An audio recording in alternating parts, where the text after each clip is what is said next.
الناس عاوزينك. اهلا اهلا اهلا اهلا عم الشناوي، ازيك؟ ازيك يا دكتور؟ ازيك يا دكتور؟ ازيك يا استاذ؟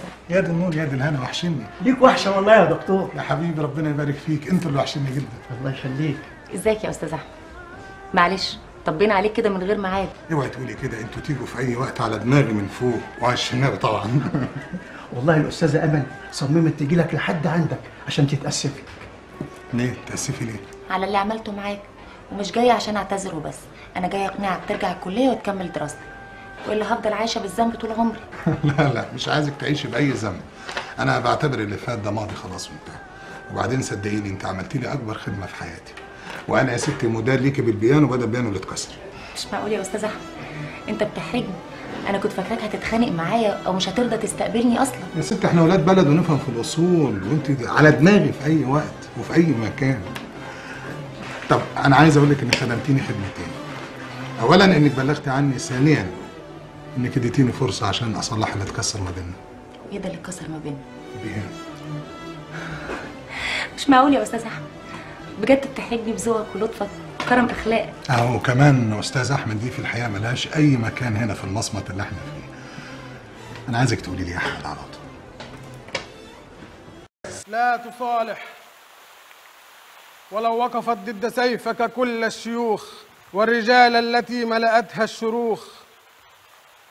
هؤلاء الذين يحبون طعم الثريد وامتطاء العبيد، هؤلاء الذين تدلت عمائمهم فوق أعينهم وسيوفهم العربية قد نست سنوات الشموخ. لا تصالح، فليس سوى أن تريد. أنت فارس هذا الزمان الوحيد وسواك المسوخ. لا تصالح، لا تصالح.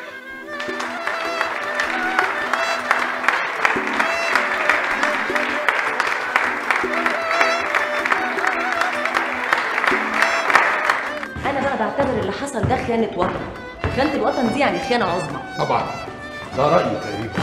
تصوري احنا زي ما يكون متفقين يا امل. عارف اللي حصل ده معناه ايه؟ ليه 100 معنى.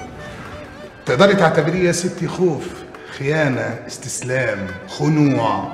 تقدري تعتبريه نكسه تانية. ومعناه كمان ان كان في نيه مبيته، الموضوع لا كان صدفه ولا وليد اللحظه. واضحه جدا. وليد لحظه ازاي؟ واضحه جدا. وبعدين انت استني، انت ازاي تبقي منتصره يعني مسيطره وتروحي بنفسك لعدوك؟ ده لسه جاري من قدامك زي الفار. انا بقى حسيت بالحكايه دي اول لما لقيت اسم كاسنجر في الموضوع. يا سلام، يا سلام على الذكاء والفطنه. والله يا امل انا مفتقد في حياتي الحوارات اللي من النوع ده بشكل لا تتصورين. يا سيدي النوع ده من الحوارات متوفر، انت اللي غير متوفر. عندك حق. مشغوليات كتير قوي هي اللي خلتني اتاخر عنك طول الفتره اللي فاتت دي. مشغول في ايه بقى؟ حاجات كتير قوي هقول لك عليها، بس لما تسمحي لي اني انفرد بيكي. ما انت منفرد بيا اهو. لا، انفرد بيكي بره الاتيليه يعني، بعد اذنك يعني. تعالي معايا. على فين؟ تعالي معايا بقى، اتفضلي. يا احمد فهمني احنا رايحين فين، ما بحبش ابقى مش فاهمه كده. يا ستي هفهمك، احنا جايين عشان نقابل اللي مستنينا ده. هو مين ده؟ اهو بصي ده. ايه ده يا احمد؟ مش ممكن، ده علشاني انا؟ في الحقيقه لا، ده عشانه هو. ما هو ده البيانو ابن المحظوظه، ابن المحظوظه اللي هتقعدي عليه وتعزفي بيها. نعمل انا مش عارفه اقول لك ايه يا احمد. قولي اي حاجه، اي حاجه من غير زعل؟ يا ستي ازعل ليه بس؟ لا اله الا الله. اتفضلي قولي بقى. لان بالرغم من تقديري الكبير للي انت عملته، انا مش هقدر اخد البيانو ده. ليه اللي بتقوليه ده؟ اولا لان مفيش حاجه بيني وبينك تخليني اقبل هديه زي كده، ده لو انت جايبه على اساس انه هديه. ولو جايبه بدل البيانو اللي اتكسر برضه مش هقدر اخده، لان مش انت اللي كسرته. ايوه بس كده يا امل انت بتزعليني جدا وبتحرضيني كمان. بحرضك على ايه؟ لانك كده تبقى عايزاني يعني اعمل اي حاجه عشان يبقى في سبب عشان تقبلي الهديه. كده ما يبقاش تحريض. امال يبقى اسمه ايه ده؟ تلكيك.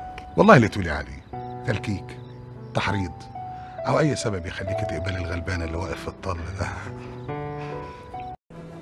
طب قولي لي يا اموله، هو انت لو حبيتي توزني العقل في كفه والقلب في كفه، تفتكري من وجهه نظرك يعني مين فيهم هيطب اكتر؟ ايه؟ وايه اللي ايه؟ هو سؤال غريب شويه، بس على فكره مش اي حد بيعرف يجاوب عليه. العقل طبعا. تمام. طب والقلب؟ كل حاجه ليها وقتها، طب انت رايك ايه؟ لا انا عندي راي تاني خالص. ايه هو بقى؟ الحقيقه انا من وجهه نظري يعني ان القلب والعقل هم قوه الدفع لاي مشكله او اي موقف في الحياه. ازاي يعني؟ انا هسالك سؤال، انت دلوقتي لو في شخص معجبه بيه مثلا، ما تقفشيش كده مثلا، افتراضي يعني، ومش عارفه تعرفي عنه اي حاجه، وفجاه جات لك فرصه انك تسالي عن حاجات معينه فيه، ايه اكتر حاجات هتسالي عليها؟ يلا. ايه كل الاسئله دي؟ جاوبي يا عم. هسال عن اخلاقه، شطور. مؤهلاته، برافو. افكاره السياسيه. تمام تمام تمام تمام. طيب مين بقى في الحاله دي اللي بيسال؟ انا. عقلك. في حين ان اللي حركك اصلا عشان تسالي عن الشخص ده هو قلبك. صح، بس انا برضو مش عارفه انت عاوز توصل لايه. انا عايز اوصل لعقلك واموت واوصل لقلبك. ايه ده؟ ايوه انا نفسي انك تستخدمي عقلك وتحكمي على قلبي، تتجوزيني يعني. انت بتقول ايه يا احمد؟ ايوه. ايه مالك؟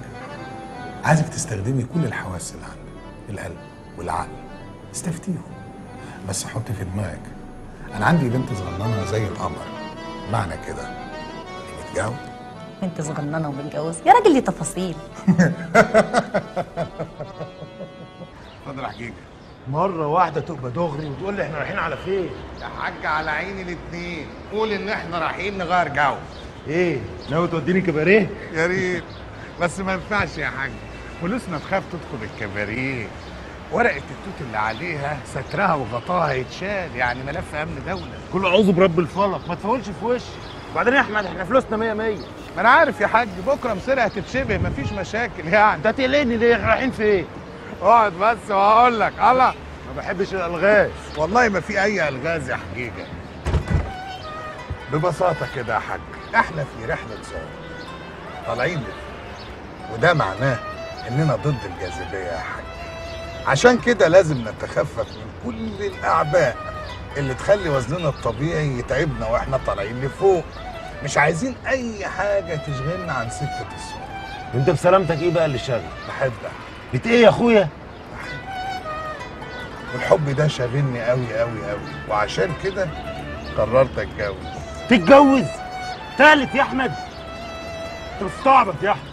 اطلع اطلع، ربنا يهديك يا رب.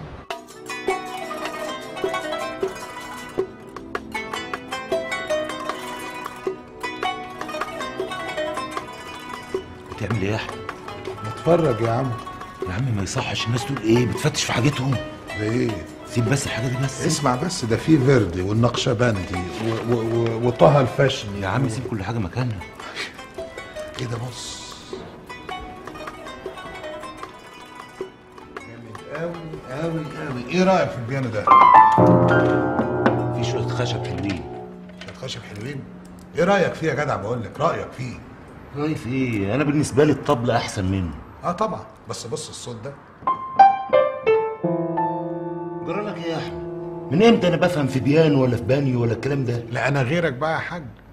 انا نزلت واخترت احلى واغلى بيانو واشتريته. اشتريت ايه؟ بيانو يا حاج. وهتحطه فين يا حبيب ابوك؟ في المصمت؟ لا اهو حطيته هنا اهو. هو ده؟ بمناسبه ايه؟ بمناسبه امل. امل؟ ده انت مالي ايدك منها بقى. مع ان كان بينا مصانع الحداد يا فتحي. وبعدين؟ ولا بلين، لقيتها مختلفة عن كل الناس. مختلفة عن سميحة وصباح؟ بس يا جدع انت، الله، صباح ايه؟ امل ما تعرفش ان في صباح، تعرف ان في سميحة، ما تجيبش سيرة صباح. والله العظيم يا احمد اللي يفتح دماغك تلاقي فيها النسوان مع الشيشة. انا مش فاهم بتلاقي وقت للشغل امتى؟ الكلام ده مش صحيح. أستاذ أحمد، بالنسبة لموضوع أمل طلب حضرتك مرفوض.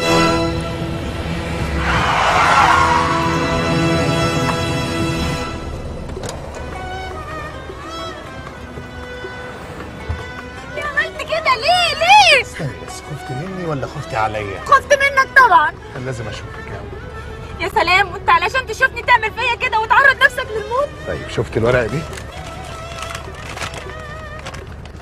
قررت أنا أحمد توفيق وأنا بكامل قواي العقلية أن ألقي بنفسي أمام السيارة خلاصا من حياتي والتي لا أريد أن أكملها بدون أمل، ولهذا قررت الانتحار.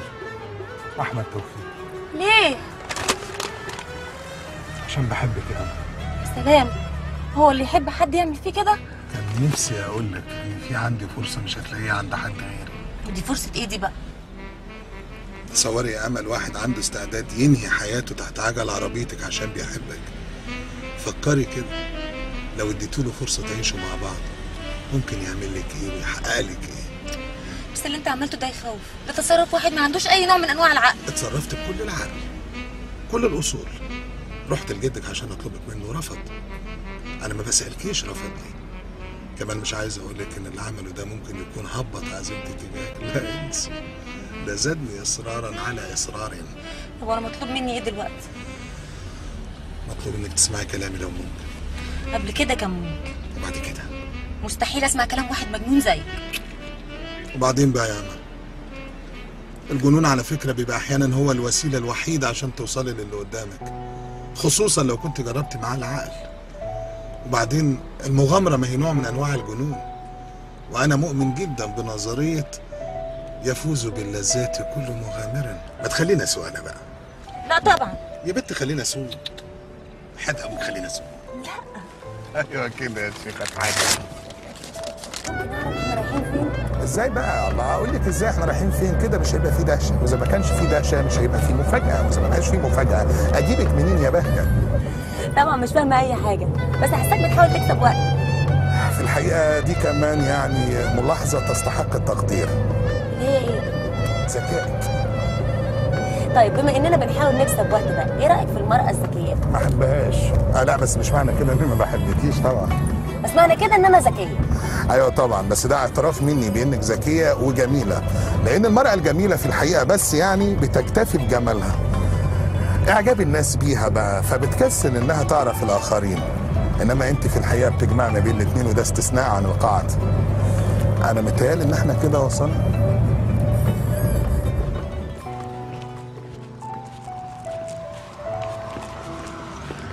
مش فاهم، ده خوف ولا ندم؟ الاتنين يا احمد. الاتنين تيجي ازاي يعني؟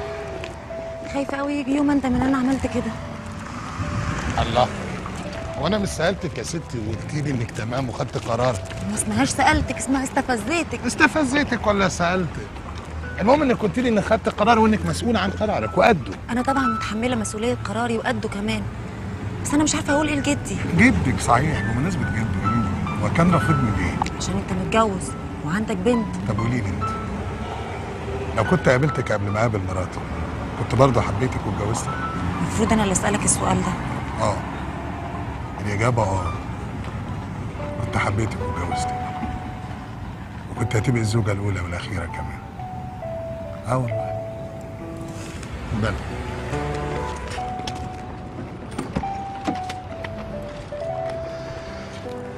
اصل انا بقى في الحقيقه يعني مؤمن قوي بمساله النصيب دي، ومؤمن كمان بان مهما قابلنا في الدنيا لازم نغلبها، ما نخليهاش تغلبنا. حكي بقى. ايوه كده يا شيخه.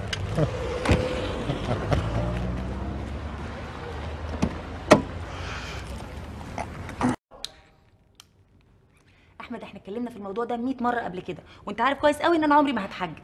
هو ده مش حجاب اصله، دي طرحه وهتحطيها على شعرك يا امل. على فكره انا من حقي غير عليكي، من حقي ما حدش يشوف شعرك غيري. لا دي مش غيره، وانت عارف كده كويس، وبعدين انا مش سميحه. والله العظيم غيره. وماله، الغيره كويسه، بتغير يعني بتحبني، لكن لما تبطل تغير يبقى زيها. طيب بطلي السجاير بس عشان بتخنقني. الدخان اللي بيخنقك ولا كلامي اللي بيخنقك؟ الحقيقه لا ده ولا ده. اللي بيخنقني واللي مزعلني قوي انك مش عايزه تعملي اي حاجه عشان خاطري. يا احمد انا عملت كل حاجه علشان خاطرك، اتجوزتك من غير فرح وضد رغبه جدي ومعظم الناس اللي اعرفهم، ووافقت كمان ان جوازنا يبقى شبه في السر. برافو عليكي، تمي بقى جميلك وبطلي دخان عشانك مش عشاني. مش هبطل سجاير ومش هلبس طرح، وكفايه قوي ان انت خليتني ما اشربش سجاره بره البيت. شوف مين اللي على التليفون. مش هشوف مين على التليفون، انا ما حدش بيتصل بيا هنا. الو. وعليكم السلام ورحمه الله وبركاته. اهلا بيك. ثانيه واحده. مين؟ محمد اخوك.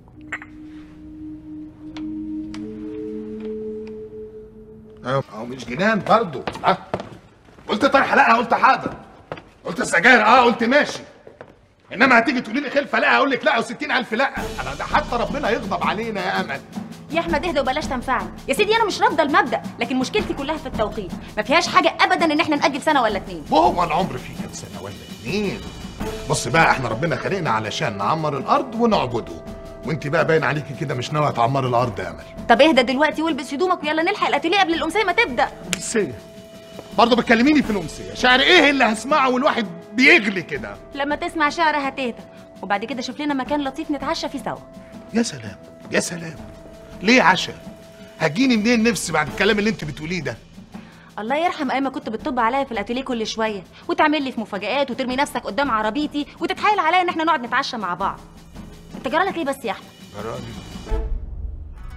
يا امل، انت لما تكوني مش عايزه تخلفي مني ده معناه انك بتقضي على مستقبلنا مع بعض. وده معناه ايه بقى الكلام ده؟ معناه انك ما بتحبينيش زي ما انا بحبك.